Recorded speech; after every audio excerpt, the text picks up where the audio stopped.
El extraordinario. Extraordinario.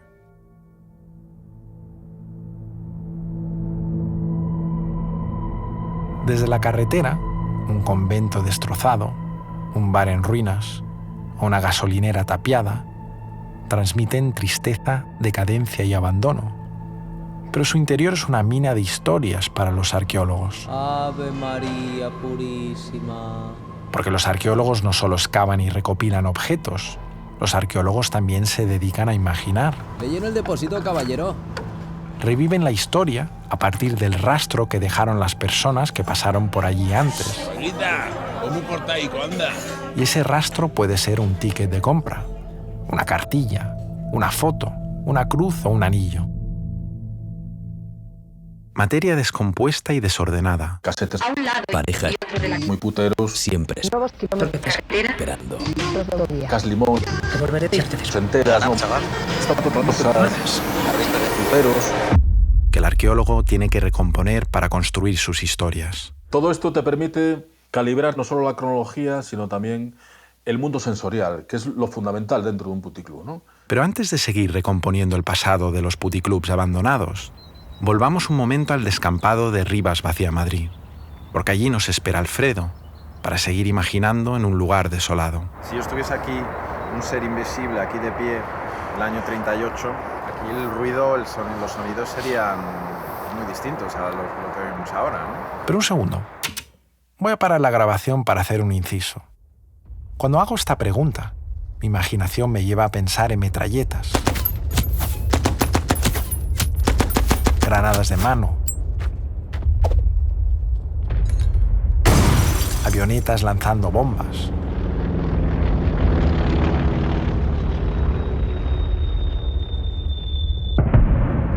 Pero mi imaginación me está ofreciendo una visión sesgada por el cine y las series. En el año 38 seguramente lo que habría sería un silencio tenebroso. Un silencio aderezado por el canto de los pájaros. Solemos imaginarnos los frentes de guerra como un cañoneo constante y un ruido ensordecedor, y no, realmente sería silencio, porque era un espacio que había sido un espacio de vida hasta hacía muy poco tiempo, que había quedado abandonado, y esta zona en concreto quedó en la práctica como una tierra de nadie. Un silencio interrumpido de vez en cuando por el ruido de los soldados. Entonces, a un lado y a otro habría soldados, no muchos soldados, porque este no era un frente muy activo, entonces había el mínimo de tropas necesario para mantener el lugar. Básicamente, silencio. El silencio del aburrimiento. El silencio de la espera también, ¿no? Por eso digo un silencio tenebroso, porque es un silencio extremo interrumpido de vez en cuando por un ruido extremo también. Ataque de artillería, a lo mejor una vez al mes o cada 2 meses. Cuando caía la noche. Golpes de mano para capturar prisioneros en la trinchera de enfrente, para capturar información, armas, rectificar una línea, avanzar un poco. Y justo cuando termina su frase, Alfredo, nos cruzamos con un ser humano del siglo XXI paseando a su perro. Se dirige a la entrada del Parque Regional del Sudoeste, otra capa más en la evolución de este espacio. Muchas veces estos lugares que han visto muchísima historia, de repente queremos interrumpir la historia, convirtiéndolos en lugares prístinos y naturales, como si por aquí no hubiera habido pasado. No deja de ser una forma de camuflar la historia también, ¿no? Inventársela. Estoy viendo la nube de mierda tremenda que hay en Madrid. Qué fuerte. Alfredo se refiere a la nube de mugre que flota por encima de Madrid. ¡Ay! Me tropiezo con una piedra. Y entonces llegas a una escombrera así y claro, ¿cómo de pronto conviertes una escombrera en una historia? Porque la palabra escombro es un poco engañosa.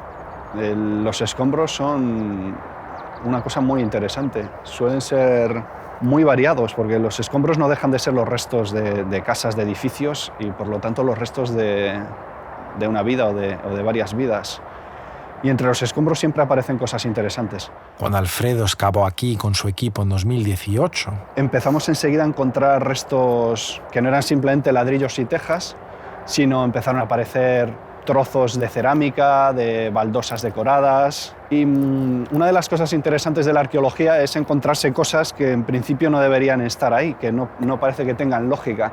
Y una de las cosas extrañas que aparecieron fue... una medalla de Jorge V.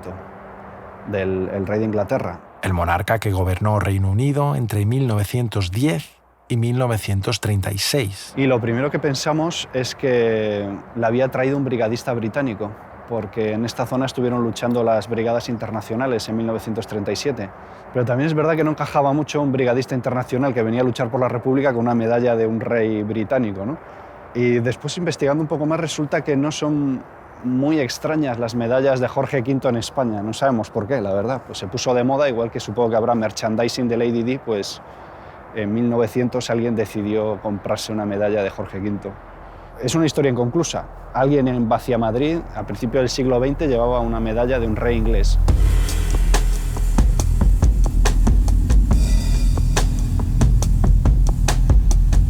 La medalla de Jorge V no cierra ninguna historia, simplemente la abre. Entrar en el interior de puticlubs abandonados como Blanco y Negro también permitió a Surso Ayán abrir muchas historias. Podemos ver incluso el nombre y apellidos del dueño del local e incluso vemos cómo le fue muy bien el negocio, ¿no? El tipo lo petó porque de hecho hay una ampliación del negocio con 10 habitaciones más nuevas, ¿no? E incluso pudimos localizar, mohoso y húmedo, un plano de un arquitecto para ampliar el negocio y construir un nuevo mesón al lado, ¿no? Un proyecto que nunca se realizó. Y este hallazgo no es casual, porque los dos están conectados. El binomio clásico español de puticlub y mesón, ¿no? Son mesones con nombres que remiten al pasado medieval, el Cid. Bueno, pues siempre hay un mesón que va a tener un puticlub al lado, ¿no? Es decir, es un clásico que nos habla de la película Torrente. No lo mismo, chaval, ver una chirla que comerse el hambre. Torrente es bueno porque muestra una realidad con la que todos estamos familiarizados, la gente de nuestras generaciones, quiero decir, ¿no? Es prototipo de hombre español, de café, copa puro, chuletón y después pues un canivete en el puticlub. Y los restos de los torrentes reales aparecieron en numerosas excavaciones. Alguien que se dejó una cartilla antirrábica de un perro en el año 88. Pero a Surso no solo le llamó la atención lo presente, sino lo ausente. Lo que es alucinante es cómo la base del negocio y las mujeres que estaban allí explotadas, apenas queda registro arqueológico de ellas. Conocemos cómo se comportaban los puteros, pero de ellas apenas queda absolutamente nada, ¿no? Y la arqueología aquí es muy potente porque nos muestra la sordidez y las condiciones de vida de estas mujeres, ¿no? El dueño era un tipo tan, bueno, no sé cómo definirlo, que realmente no eran habitaciones, eran celdas, con un ventanuco de 30 centímetros por 30 centímetros. Porque aquellos lugares que tantas risas nos provocaban tenían muchos paralelismos con las cárceles. Y no tenían ni cama, lo que hay son, en cada celda, son 6 soportes como de mini bloques de hormigón, con una tabla y encima un colchón, ¿no? Entonces, en el espacio entre la tabla, ese espacio rectangular de la base, ahí pudimos recuperar pues, algún objeto perteneciente a alguna de estas mujeres, por ejemplo, medicamentos contra el ácido úrico, y lo fundamental que hay allí pues es eso, la barrita esta para el papel higiénico, un taburete.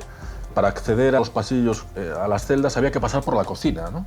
Que era el lugar, digamos, donde se controlaba un poco el recorrido circulatorio.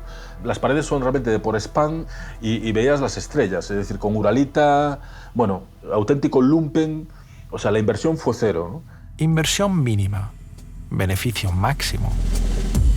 Durante años este tipo únicamente invirtió en una cadena de música, porque encontramos las facturas, y en un microondas, porque realmente la dieta de estas mujeres eran bocadillos, que aparecen en las facturas, ¿no?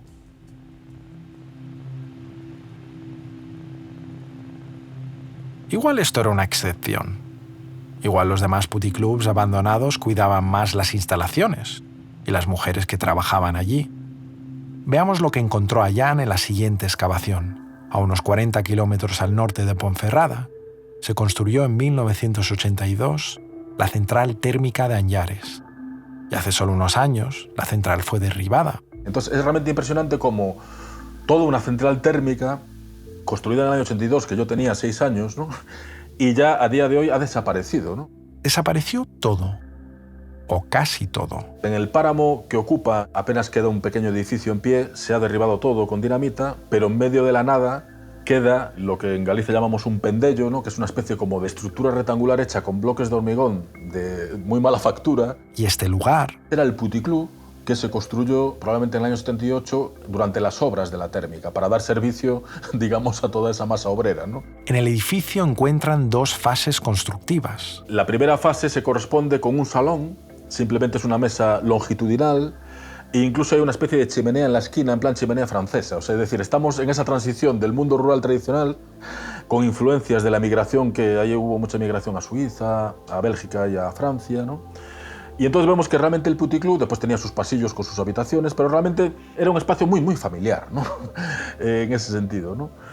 Y eso se corresponde con esos primeros años, ¿no? Y en los 80 llega la modernidad y entonces hay una ampliación y hay una falsa puerta que pudimos acceder a ella de manera un poco milagrosa, y ahí es impresionante porque se conserva la gran barra americana de los años 80. Las barras americanas son, Con formas curvilíneas, con muchos espejos, con mucha brillantina. 30 años después, Ese espacio está totalmente abandonado y está repleto de sacos de pienso para el ganado y de pacas de hierba, ¿no? ¿Has visto qué ganado, chaval? Es decir, eso sirvió para alojar a ganado, ¿no? En el sentido de deshumanizar a las mujeres que estaban allí. Y como en el año 2022 la central térmica ya no existe, ese modelo de depredación del territorio, han quedado todas esas cicatrices y lo único que queda ahí es huérfano ese puticlub que ha sido reconvertido en cuadra, ¿no? O sea, es decir, yo creo que esto nos habla mucho realmente del tipo de sociedad en el que vivimos y del tipo de explotación del medio, del territorio y de los seres humanos.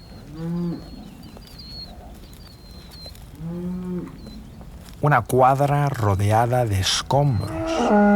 Y los escombros son oro para los arqueólogos, porque entre sus fragmentos puedes encontrar miles de años de historia. También nos encontramos cerámica de la Edad del Bronce, cerámica de la Edad del Hierro, cerámica romana y muchos restos, evidentemente, de la última fase de ocupación de este lugar, de finales del siglo XIX y principios del siglo XX.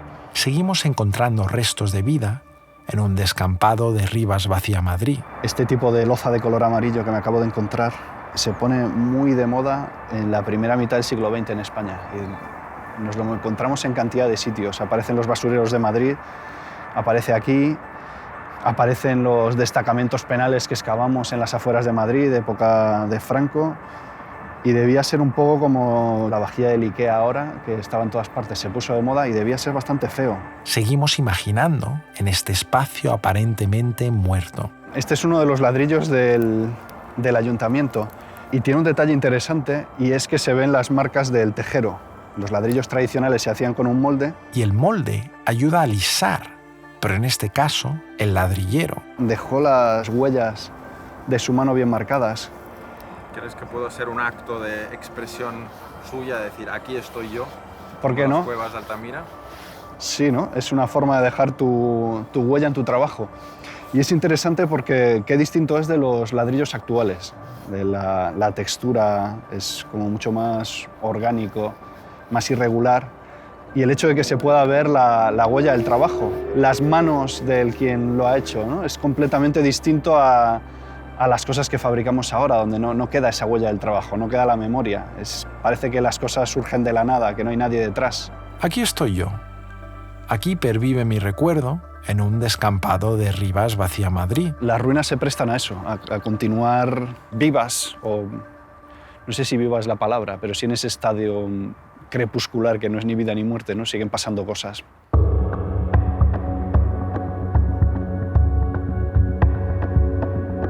Al principio de este capítulo, viajamos a los burdeles de la posguerra española. Trazamos el origen de los prostíbulos de carretera.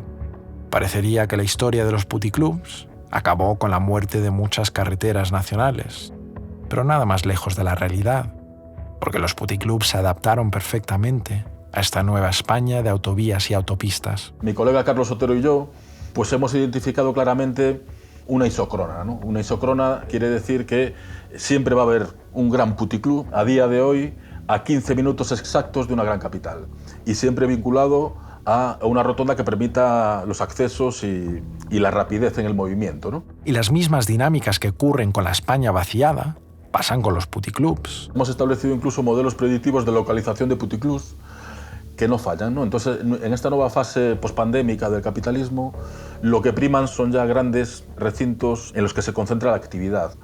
Y esto también está muy vinculado a las propias dinámicas de la España vaciada, es decir, la desertificación demográfica, el envejecimiento de la población. Se trasladan los mayores a pisos en las ciudades, se cierran ambulatorios, se apuesta por la concentración en lugar de la dispersión. Esto ha supuesto precisamente que se concentre el negocio pues, siempre cerca de grandes núcleos de población y vinculado a las zonas de entrada y salida a estas grandes vías, ¿no? Autovías o autopistas. Los puticlubs no están inventando nada.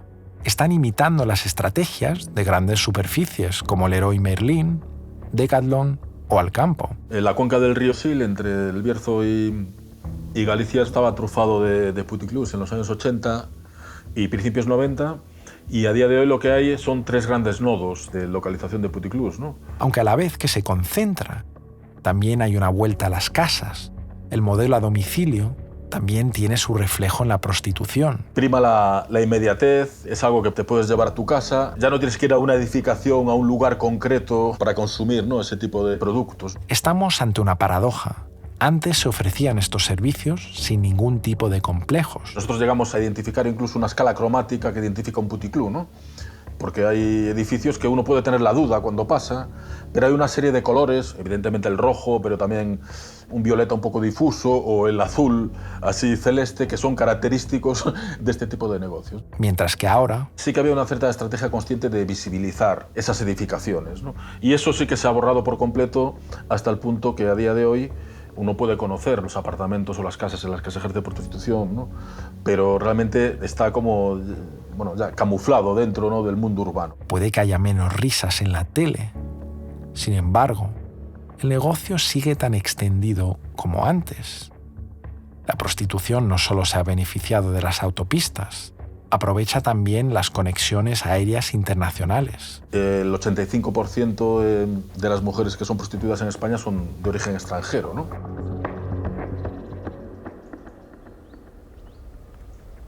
Estamos de vuelta en el descampado de Rivas Vacía, Madrid, y nos hemos desplazado unos 200 metros a la entrada de unas ruinas conocidas como la Casa de la Peña Blanca. Para esta última parte de nuestra expedición, Alfredo ha preparado un viaje en el tiempo. Alfredo nos va a meter una vez más en un agujero de gusano para ver cómo ha ido cambiando el uso de este edificio en distintas épocas de la historia. Aquí en los años 70-80 hubo una comunidad de gente sin techo viviendo. Y lo sabemos porque en el último cobertizo que todavía se conserva en pie aparecieron restos de papeles, restos, bueno, de vestidos, un colchón viejo, y todo era de esa época. Había un libro de física. ¿Qué hacía un homeless en los años 70 leyendo un libro de física? No sé, igual simplemente leía ecuaciones de física antes de dormirse. Este señor ha tirado cables, el otro señor ha tirado tejas, el otro ladrillos, según el tipo de obra que estén haciendo. Y alguien se dedicó a practicar tiro contra aquella pared de allí, porque nos la encontramos toda tiroteada. De hecho, cuando llegamos al sitio y encontramos las balas, pensamos que eran restos de la Guerra Civil. Después nos dimos cuenta de que no, que eran más recientes. Y el sitio continúa ocupado, porque de hecho ya no se ven los agujeros de bala porque han hecho un graffiti, que no está nada mal, por cierto, y que es posterior a nuestra excavación. De hecho, todos los grafitis que hay en esta pared no estaban cuando nosotros estábamos aquí excavando. La historia se sigue escribiendo en estas ruinas. Y de hecho se ve que hay varias capas de grafitis, incluso por encima de estos que todavía no estaban cuando nosotros excavábamos aquí. Aquí es donde encontramos la principal ocupación de gente sin techo. Después de esa ocupación encontramos una ocupación nivel yonki. Yo soy un yonki. Con jeringuillas, había un montón de jeringuillas en la superficie. Hay muchas amapolas de esas del opio, entonces la gente viene a recolectarlas para chutarse. Lo han abierto con una navaja para sacarle el liquidillo. Vemos también el rastro de la excavación que lideró Alfredo en 2018. Cuando nosotros llegamos aquí para hacer sondeos, tuvimos que utilizar una máquina excavadora para romper el cemento y excavar debajo de esta placa. Después nosotros tapamos los sondeos, pero evidentemente no volvimos a echar cemento. Entonces, en esos sondeos que nosotros hemos hecho han salido esta especie de jardineras donde la vegetación ha crecido de forma exuberante. Destapar el cemento permitió a ese tramo de tierra volver a respirar. Hemos oxigenado la tierra que llevaba 40 años compactada y cerrada, y estos sitios se han convertido en una especie de pozos. Entonces hay más humedad, está más concentrada que en otras partes. En este agujero en concreto, que es el que tiene la vegetación más exuberante, es donde encontramos el basurero. Así que tiene sentido que aquí haya crecido más la vegetación, porque evidentemente en el basurero pues, había más materia orgánica, había más fosfatos, y todo eso es maravilloso para las plantas. Fijaos la diferencia del sondeo del basurero y un sondeo donde no había nada. Había un suelo de cantos del siglo XVIII. Y siguen apareciendo capas de la historia. Aquí es donde esperábamos encontrar los restos del Palacio de Felipe II y nos encontramos las casas de la servidumbre, las chozas donde vivían pues, los siervos, los campesinos, los jornaleros, que estaban en el entorno del palacio. Y eran unas casas muy pobres, con el suelo de tierra batida, los muros de canto, no muy diferentes a como eran las casas prehistóricas de esta zona de la Edad del Hierro, aunque estas eran entre el siglo XVI y el siglo XVIII. Damos con el último uso oficial del edificio. Y sobre este sitio se construyó el edificio en el que nos encontramos ahora, que era una especie de establos o algo así para el ganado que se llevaría a Madrid. No tuvo una vida muy larga, probablemente para la guerra civil es posible que ya estuviera abandonado antes de la guerra. Pues de la guerra ya no se reocupó. Pero eso no significa que no tuviese vida después. No se reocupó oficialmente, porque lo que los arqueólogos llamamos ocupaciones residuales no dejan de ser ocupaciones, esas que se hacen de forma un poco heterodoxa una vez que un sitio ha quedado abandonado o en ruinas. Y hay un contraste interesante entre lo que se considera como una expresión característica de la modernidad, del mundo actual, que son los graffiti, y el techo. El techo es de cañizo y está hecho todo con materia vegetal, con madera, con cuerdas de cáñamo, con cañas, y no sería muy diferente al tipo de techos que tendrían las cabañas de la Edad del Bronce que habría aquí mismo hace 3.000 o 3.500 años. Nuestra mente moderna no está entrenada para ver estas mezclas. Porque siempre vemos continuamente lo más moderno, lo presente. Nos cuesta pensar que la evolución humana no siempre es lineal. No siempre vamos hacia adelante. En el siglo XIV aquí hubo un gran asentamiento medieval.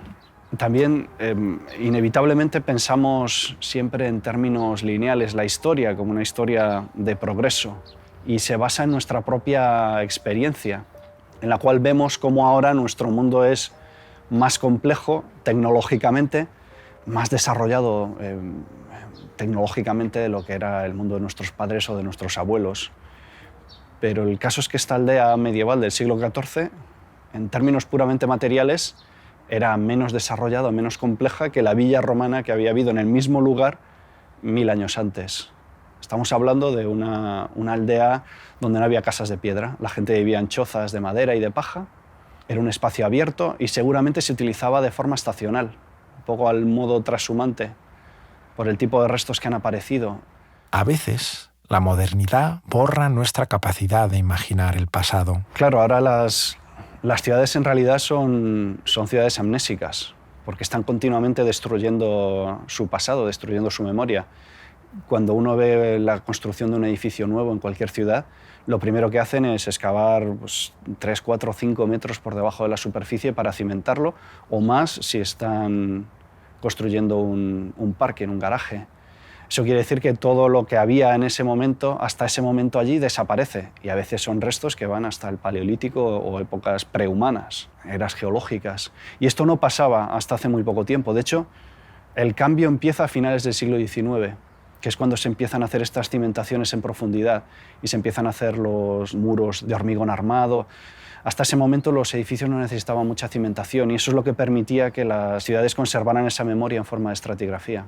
Pero siempre tiene maneras de asomar. Yo recuerdo en la calle Madalena, al lado de mi casa, cuando la repavimentaron, lo quitaron la parte de encima y de pronto aparecieron vías de tranvía. Era como asomarse el pasado un momento, durante unos meses. Claro. Y es como que no querías que lo volviesen a tapar y ya, unos meses después, ¡pam!, lo taparon. Sí. Pero bueno, porque también esa es la parte de Madrid que todavía conserva su memoria. Si uno se fuera a la zona de Chamartín, por ejemplo, donde todos los edificios son de los años 60 en adelante, ahí los arqueólogos del futuro, cuando excaven las ruinas de Chamartín, encontrarán que el cronómetro de la historia se reseteó en 1970 y no van a poder encontrar nada anterior.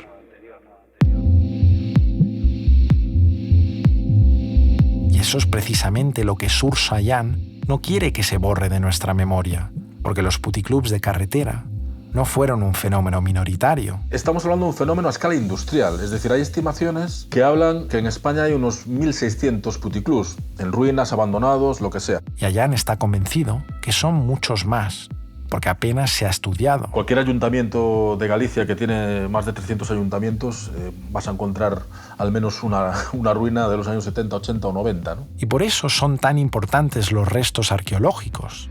Los restos contradicen cualquiera que diga que esto era anecdótico. El machismo estructural de la sociedad española, pues aquí tenemos su reflejo material, claramente, ¿no? Los papeles que encuentran en sus excavaciones no mienten. Y después la permisividad. Un puticlub totalmente ilegal, enganchado a la luz, y ves que el tipo tiene un proyecto visado por un arquitecto oficial con licencias municipales, que todo el mundo sabe y conocía lo que pasaba allí, ¿no? Y claro, esta es la cruda realidad de la prostitución en España, que ha habido una histórica permisividad con el negocio, del cual se han beneficiado incluso, vamos a decirlo, sectores de la clase política. Por ahí hay un puticlub con habitaciones cojonudas y de alcohol. Lo hemos pensado todo. Hay una grabación fantástica que habla mucho de lo que es la España corrupta, en la famosa Operación Lezo, que afectó a varios cargos del Partido Popular. Es una conversación entre el expresidente de la Comunidad de Madrid, Ignacio González, y un antiguo alto cargo de Palencia llamado Luis Vicente Moro. Palencia está llena de puticlubs. Y dice, no, lo que hay que hacer son puticlubs de los buenos en la carretera de León a Palencia. Y Moro demuestra un gran conocimiento de estrategia empresarial. Está llena de puticlubs en los grandes ejes, claro. En el eje que va a Bilbao, en el eje que va a León. Y demuestra un gran conocimiento histórico también. Paradójicamente, esos puticlubs de autopista están donde estaban las casas de putas de la Legio VII romana, donde paraban los legionarios de Roma que venían de Tarragona hasta León. Ahí está. Que el reciente escándalo del diputado del PSOE, Tito Berni, que mezclaba sus tejemanejes con visitas en grupo a prostitutas, muestran que esto sigue estando imbricado en nuestra sociedad. Siguen existiendo estas ruinas porque no ofenden a nadie. Yo he visto ruinas de puticlub al lado de colegios, ¿no?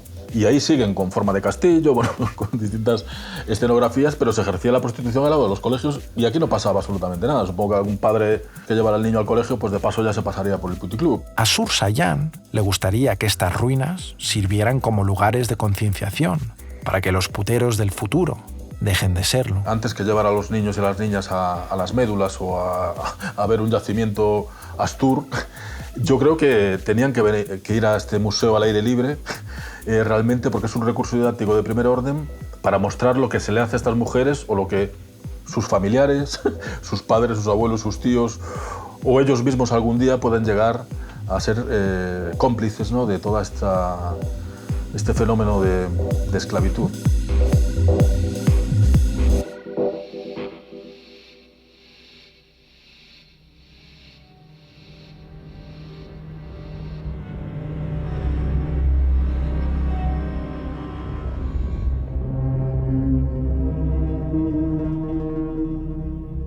Hay muchos estudios de las pinturas pompeyanas con temas sexuales, de grafitis sexuales, de los vasos Nazca con representaciones sexuales, y en cambio cuando se trata del pasado contemporáneo da la sensación de que aproximarse a ello desde una perspectiva arqueológica no es apropiado. Llama la atención lo poco que conocemos ese mundo, que está a la vista y al mismo tiempo está tan oculto, porque cualquiera que vaya por una autopista o una autovía va a ver a los lados estos prostíbulos, y sin embargo es un mundo, para la mayor parte de la gente, un mundo completamente desconocido como lo puede ser cualquier civilización del pasado. Después llama la atención la banalidad de ese mundo, ¿no? Es cierto que las ruinas en general siempre transmiten esa idea de tristeza, de fracaso, pero en el caso de lugares como los prostíbulos además está este elemento de sordidez o de abyección, ¿no?, que contrasta mucho con la imagen que pretenden proyectar, ¿no?, de glamour muchas veces, evidentemente de placer, y sin embargo la arqueología lo que muestra es el mundo como realmente es. La arqueología de los prostíbulos nos permite llamar la atención sobre personas que han sido olvidadas, que no forman parte del relato dominante. Decía el filósofo Giorgio Agamben que las fotografías de gente anónima que no conocemos nos interpelan, nos están pidiendo algo así como recuérdame, hazme caso. La arqueología no deja de ser una forma de preocupación por los otros y por intentar escuchar la voz de los otros incluso cuando ya esa voz no está ahí.